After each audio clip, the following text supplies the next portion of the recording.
Business editor. Good afternoon. I'm Chief Reporter of Direction, supporting being a sponsor of this event. And in this last session on Expand, we'll speak about Greek innovation, sustainability, and entrepreneurship, and how they respond to the American market. We'll be facilitated with presentations by Mr. Vasilis Tsipas, founder and CEO of Plantbox, and Dionysis Valentis. We would have had Yannis Karipidis, but actually he's stuck in London with the bad weather conditions, and so he could not connect with us. So let me start with Matrix Pack first, Mr. Valentis. Matrix Pack. Can you hear me? Yes, of course. Yes, I can. Thank you for the invitation. So, Matrix Pack has international presence and also has a distribution network in the USA. Could you please explain to us how you built this network in the American market, how you made the original decision and how much time it took? Was it swift and quick? Did it take many efforts? How long did it take? Well, Matrix was established in 2009, and from the first moment aimed at exports international. With the American market, we decided to actively get involved 10 years later, in 2019. Why is that? Plastic straws, which is our main product, were originally produced and they have special characteristics as a product. They have low value, they take big volume, big bulk, transport fees are great, so actually one has to have a big plant capacity close to the end user. So the first goal was to become big manufacturers in Europe, so we focused on our neighborhood. So we developed 9 plants in Greece and Bulgaria. At the same time, we've been going through a major market transformation from the plastic single-use straw to alternative forms, be it the paper, bioplastic, biodegradable, so forth. So in 2000, when we decided to re-emerge, we participated in various fairs in the USA and made a series of travels and visits, starting from global customers that were already cooperated in Europe, such as McDonald's, Burger, Coca-Cola, PepsiCo, and so forth. These customers were the original trade foundation for us. So we started making first the manufacturing plants in the USA, and then came COVID. So we had the cessation, and now we restart. At the end of the day, this was good for us. Competition in Europe was problematic due to both supply chain disruptions and COVID, and therefore we were given the opportunity to cover the needs of some old accounts, even from production from Europe. This, in combination with the already current presence in the market, lays the foundation for the success of the future investments in the USA. And since I speak of investments, I am happy to announce that from January and onwards, the company will have 2 additional manufacturing plants in the USA. One in Ohio, Cincinnati, and the other in Oregon, Portland, Oregon. With the addition of these 2 plants, and the overall production of the company will be 29 billion straws on an annual basis, having exceeded the overall consumption of Greece, Bulgaria, and UK combined, setting us and ranking us 3rd in the global scale. So can you give us a size of the financial results in the USA market? Well, at this moment, our turnover in 2022 is close to 2 billion euros, 2.5 billion euros. It's not that important as yet. Million, excuse me. We will have 43. So we're at the beginning. Mr. Tsipas, you offer a different, a unique product, a Greek bonsai, one might say. A packaged olive tree. in bond size. Yes, that's true. Our product is quite disparate vis-à-vis both volume and its special characteristics. We export. We started experimental way the USA. We decided we had aimed at the USA and Canada. On the rationale, there were many Greeks of the diaspora, so it would be ideal to seek our target group there, and they could also offer us a feedback on whether our product can respond not only to the market but also as a product per se, if it was attractive. Of course, the first customers did not come from the USA. We aimed there, but the first customers appeared from very small countries, Puerto Rico, Costa Rica. They were the first to place orders, and this became a boomerang when the customers saw that indeed that they could see a live plant arriving in the Americas, because there was no precedent in that. When they saw it, this is how they started placing their orders. This is how our travel to the USA started. At this moment, the USA and Canada market, what does that entail? What percentage of the turnover is it? Well, with COVID, we actually stopped having direct exports. And we were lucky that we had the time for a week not to send the first carriage, because with all the problems with the logistics, we would not have responded due to our size to the entailing cost. We practically relaunched the effort this year with indirect sales, that is, multinationals that adopted our product for their corporate gifts and promotion activities. They bought the products and they sent them to their clients or to the personnel in the USA or certain stores. So this is actually how we had sales. Now, the last 2 months, more than 50% of our turnover was purely for that reason. Practically all products were directed to the European and the American market. The Greek character of the product, and you said that you targeted the Greeks in Canada and the US. How has this helped the product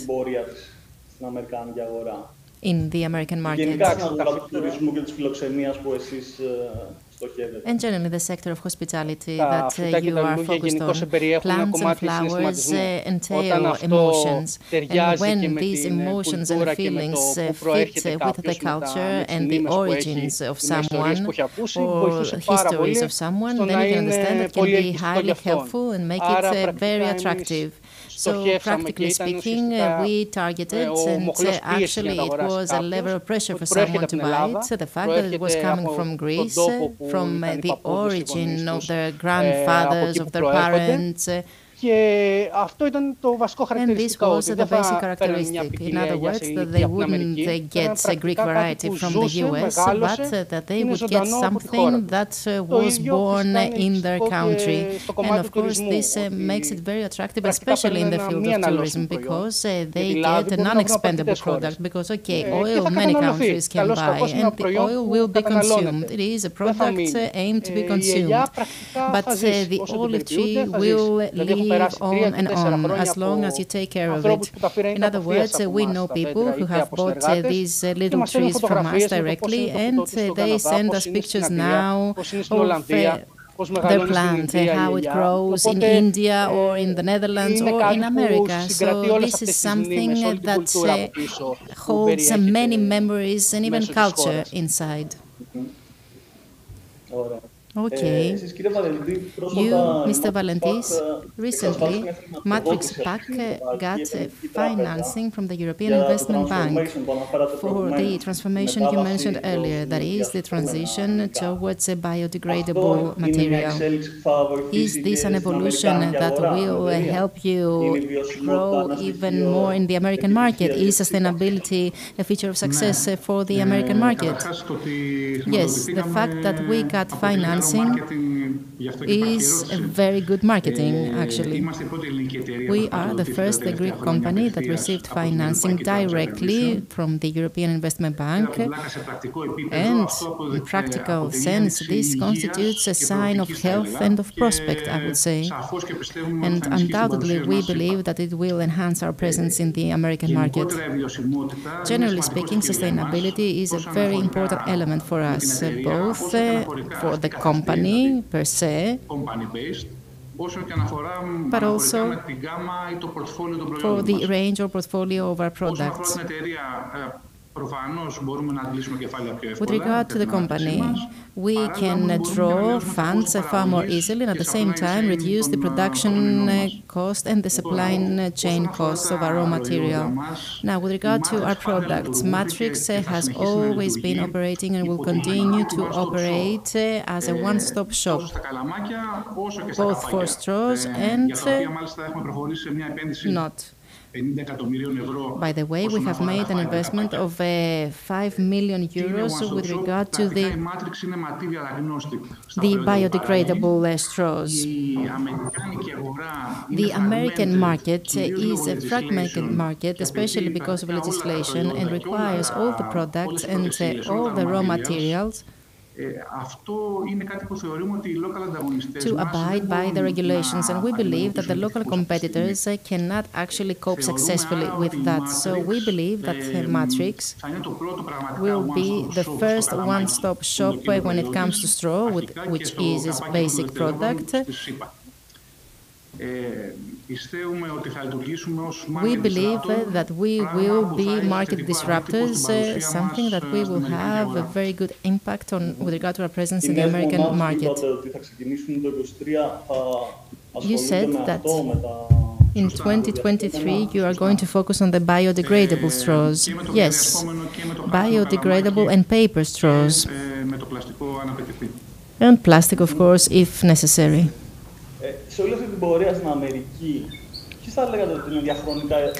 What would you say have been the challenges you faced in the American market? Which have been the obstacles that you had to overcome?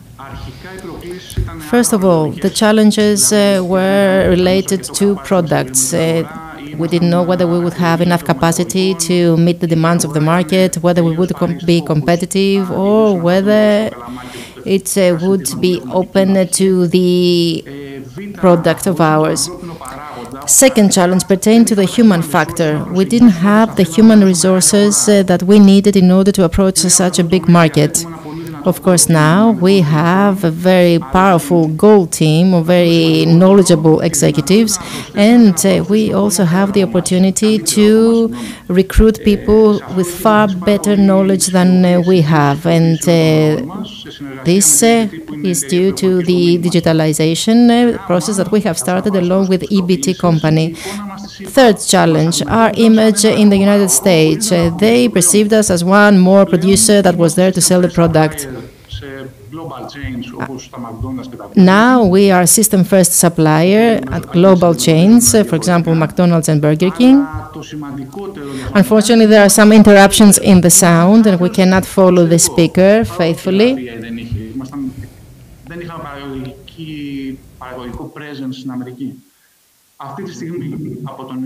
Right now, as of January, that is, we will be local. The two new production units, of course, will require a lot of work in terms of coordination of the different departments of the company. The smooth integration, both productively and commercially speaking, will be a priority of ours for the times to come, but we are certain that we will be able to respond to all these challenges. You, Mr. Tsipas, what can you say about the difficulties you faced in your effort to enter the American market? The biggest problem for us was, first of all, the transport, because actually our sales were identical single products on a retail scale, some tenths of small trees. There was the cost of transport, therefore, and the waiting time, because in the USA they are accustomed to placing an order and have their parcel within 24 hours. So when now they had to wait for even 3 weeks until the product will reach them. It might take 3 days or up to 3 weeks. They are not so frequent itineraries. It was a major problem.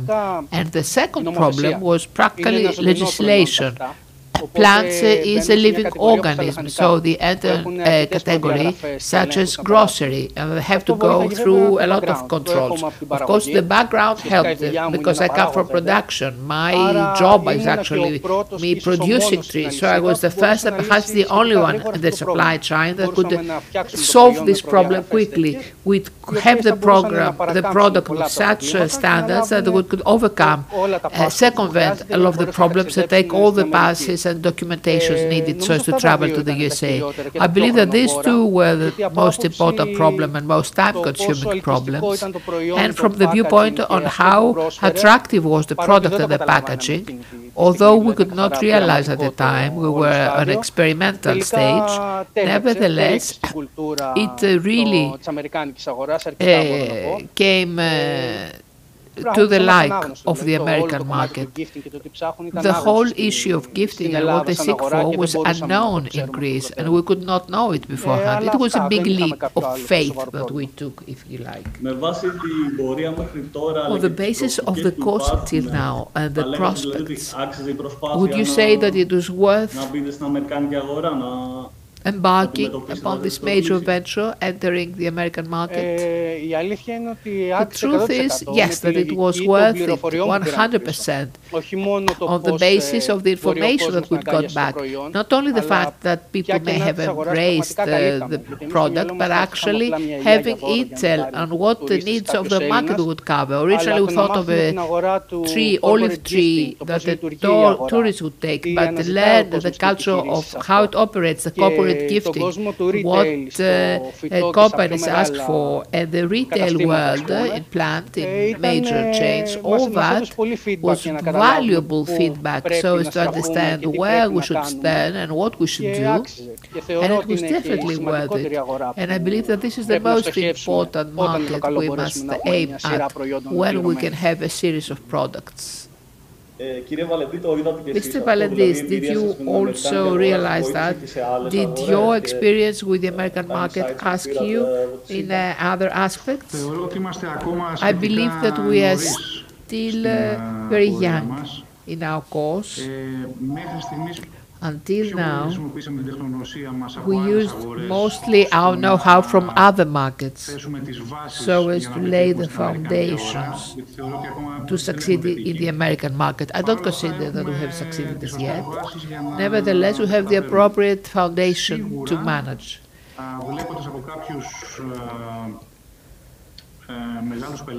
Judging from some big clients, the succession of projects is Europe, USA, and then Asia. Now that you say it, some of the Asian projects, they are under discussion through American buyers. Now, at a given point, a given moment, with the disruption of supply chains all over the world, with the energy cost, the peak in energy prices, which would you say is the biggest challenge?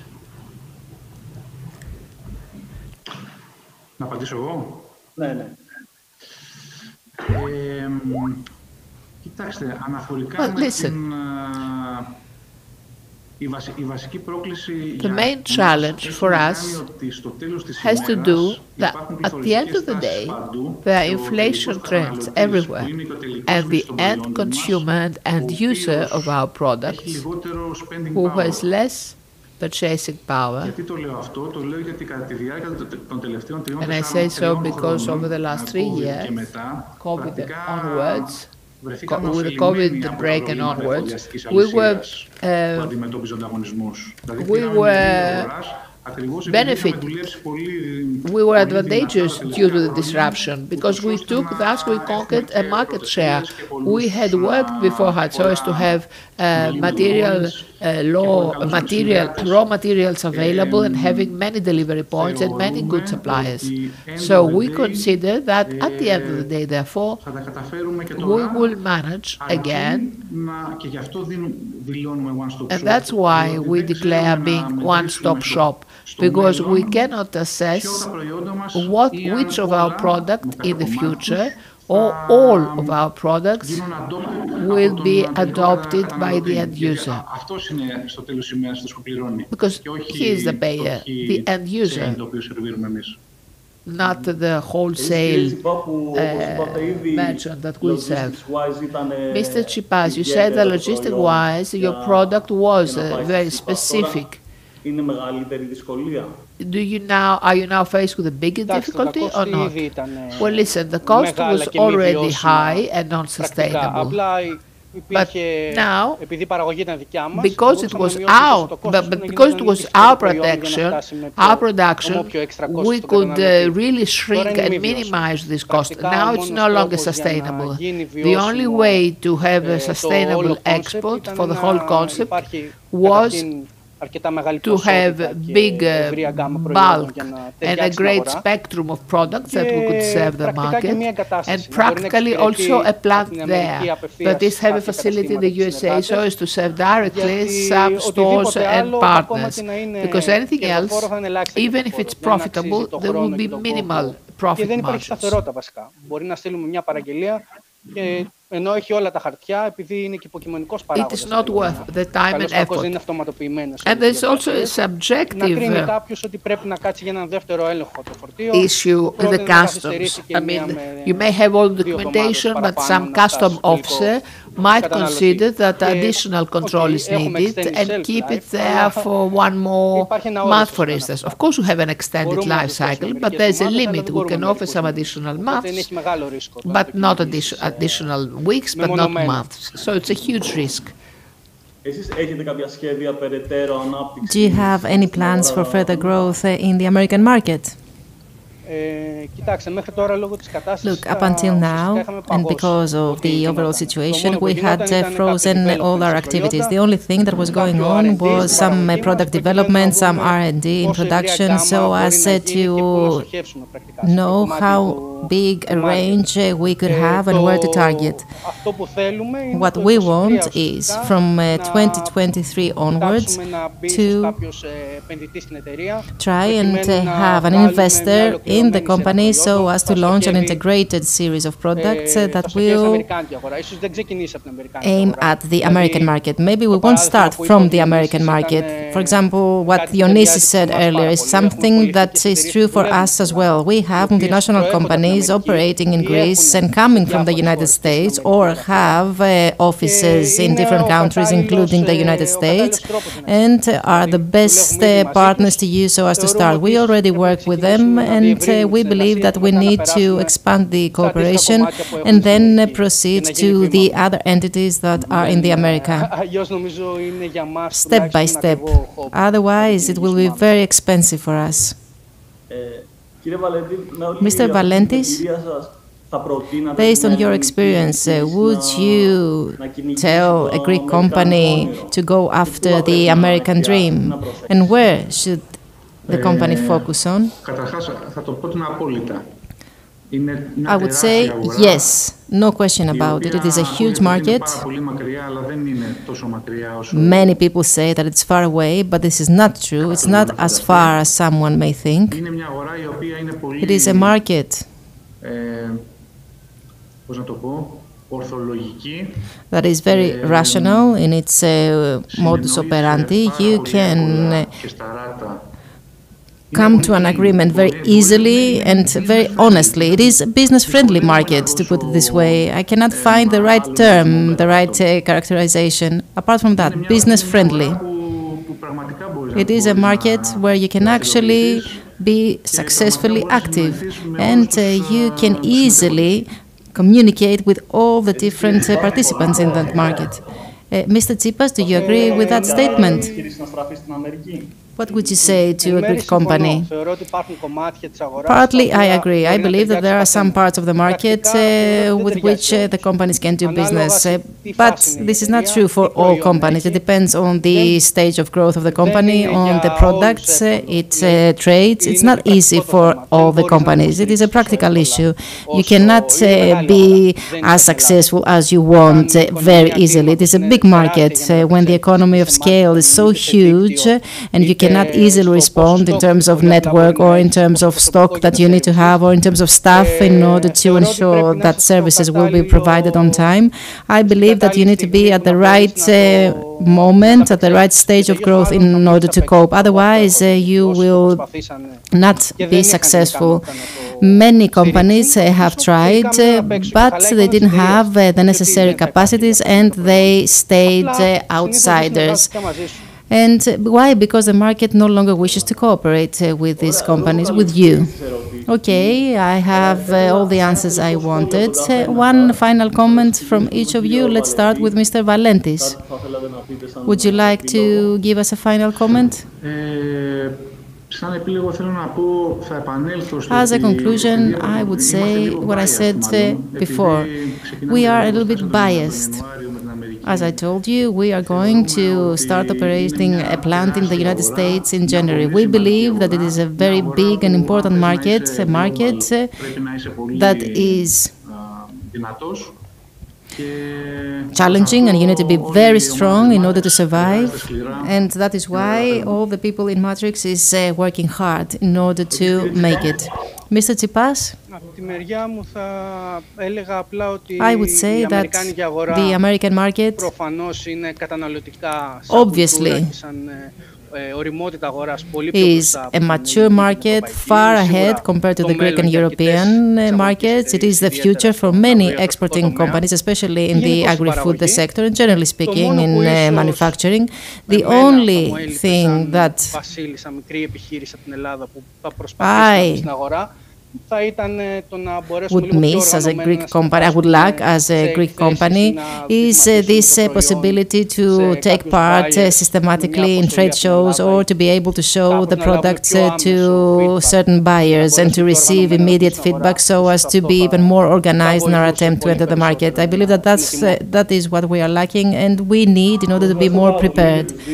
Thank you very much, both of you, for sharing your experience from the American market. Very useful food for thought.